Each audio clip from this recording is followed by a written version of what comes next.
Hello, everyone, and thank you for joining us at Now Hiring, a podcast about trends in staffing, recruiting, and talent. And I'm excited to have Samir Penikalapati, the founder and CEO of Seipel, along with Seipel CMO Andy Weiss, join us for another great discussion to dig into some industry trends. And today, Samir's business experience can be said to be relevant beyond this industry that we're all in. As someone who's created a number of successful startups, he's taken businesses beyond the $100 million revenue barrier more than once, believe it or not. And he has 5 tips for entrepreneurs in this episode.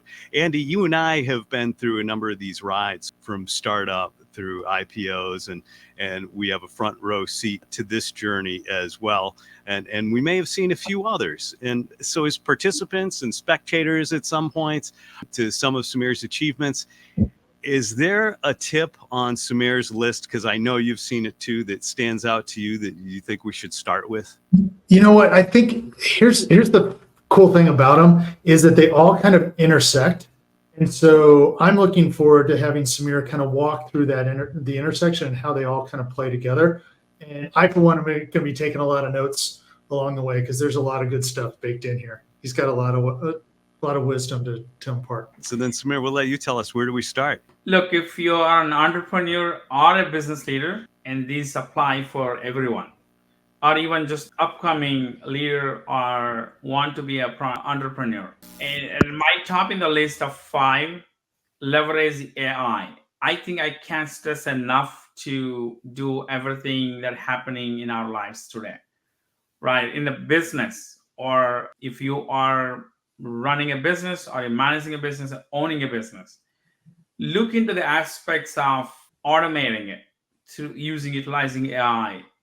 And also while doing that, you be responsible and be careful. What can you do? Because these LLMs and AIs are not perfect and might induce, biases and unintended consequence and data failures and errors, omissions, a lot of things that you may experience. So you have to have carefully using it and evaluating it and then basically adapting those. If you do that, you would bring a tremendous productivity to your business and, in fact, to your work lives.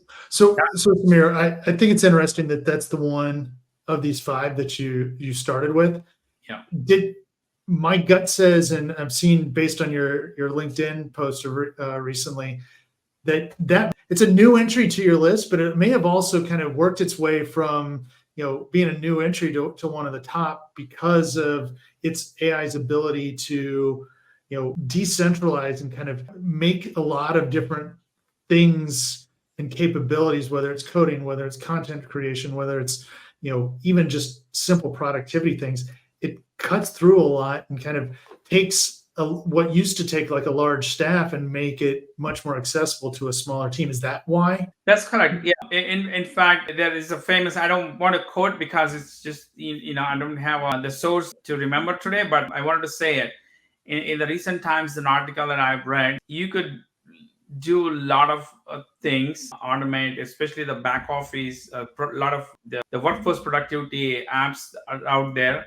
If you plan it and you would responsibly implement it, you could do a lot of things with the 50% of the staff.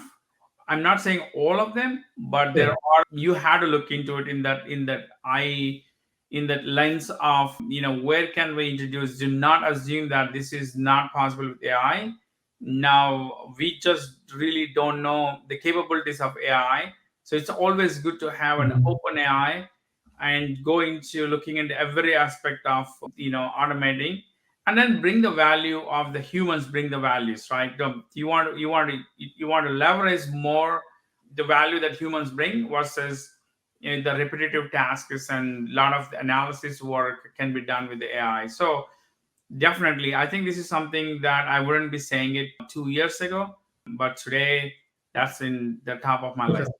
So what are the other 4 on the list? And the other one, second one, especially if you're an entrepreneur, and people used to talk about, and the VC firms talk about, just grow, and don't worry about the spend. the mindset of growth at any cost is shifting from no, grow with profitability, grow with responsibility, and I think that's should always have been the case.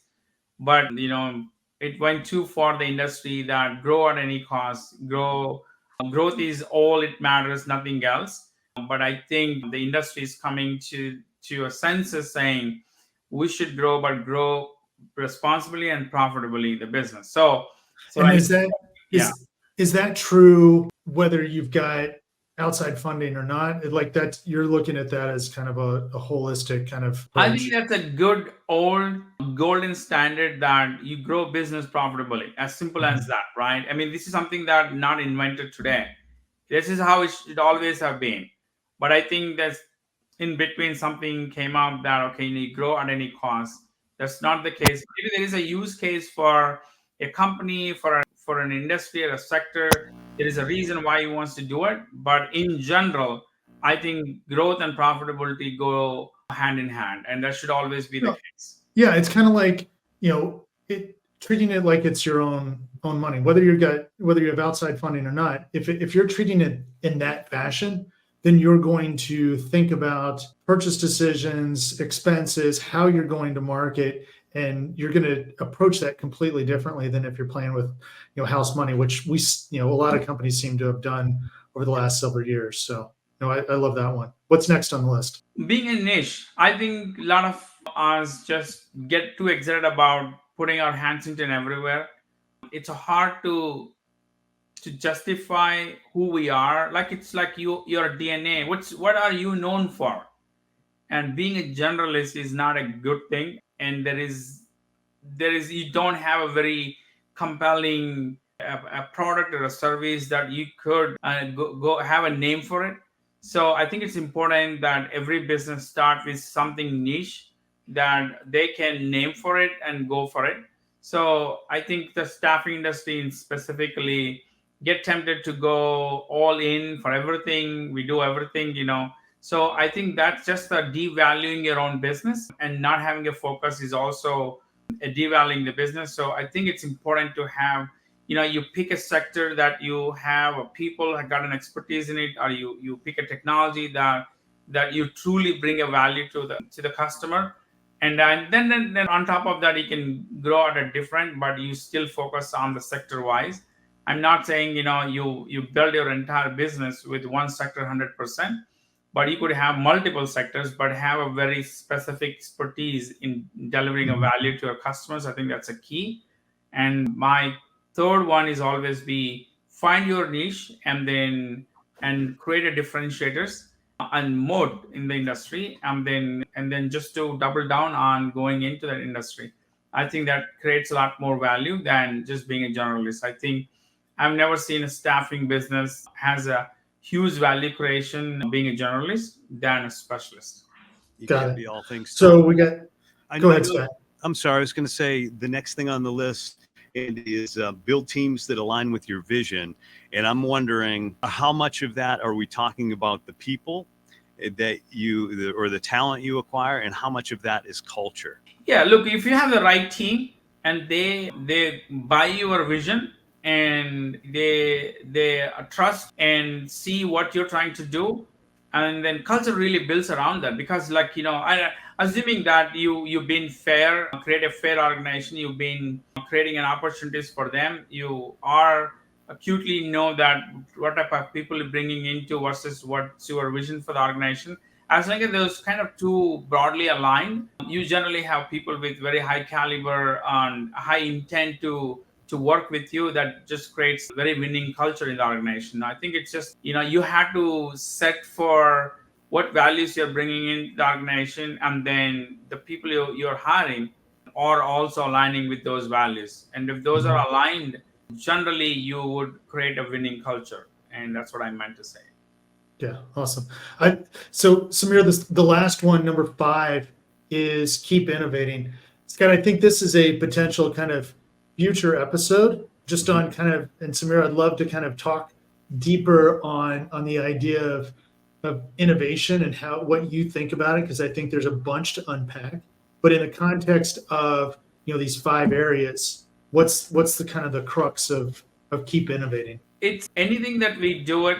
For an example, like take a staffing firm, look into what you are known for it and what else happening through the lens of now the generative AI, and how can you create a value for your customers, and then craft, customize, or bring a value and create something, a service or product, and enhance your services through the taking advantage of the AI. And that's what I meant to say. Keep innovating it, keep thinking through the lens of what's happening around with the technology, what's happening around the markets, even the industries, right? So if you are aligned, keep aligning yourself into those opportunities, you could continue to build a great business. If you are not aligned, you keep your old ideas and thoughts, but then industry is not in aligned to it. I think it's a lose and lose game. So innovation should be the DNA if you wants to continue to grow and build a bigger businesses. I like the way you think about that, Samir, and sum it up in that it's a little different than it's not just the Clay Christensen disruptive innovation. It's the innovating every day beyond that and refining it and making it better, and not just resting on that one time big bang that you created, but creating more bangs after it to follow. Really enjoyed the time, but I know that we wanted to keep this tight. If you haven't already followed Samir on LinkedIn, I recommend you do. A lot of the material that we come up with for this podcast comes from there, including these 5 areas to focus on if you're an entrepreneur. And I think they're relevant whether you're in staffing, recruiting, workforce management, or any industry, really, just startup technology in general. These rules do seem to apply to just about any business. And hopefully we're going to bring you a lot of content like that as we continue to work on this conversation. Until the next time, we are Now Hiring.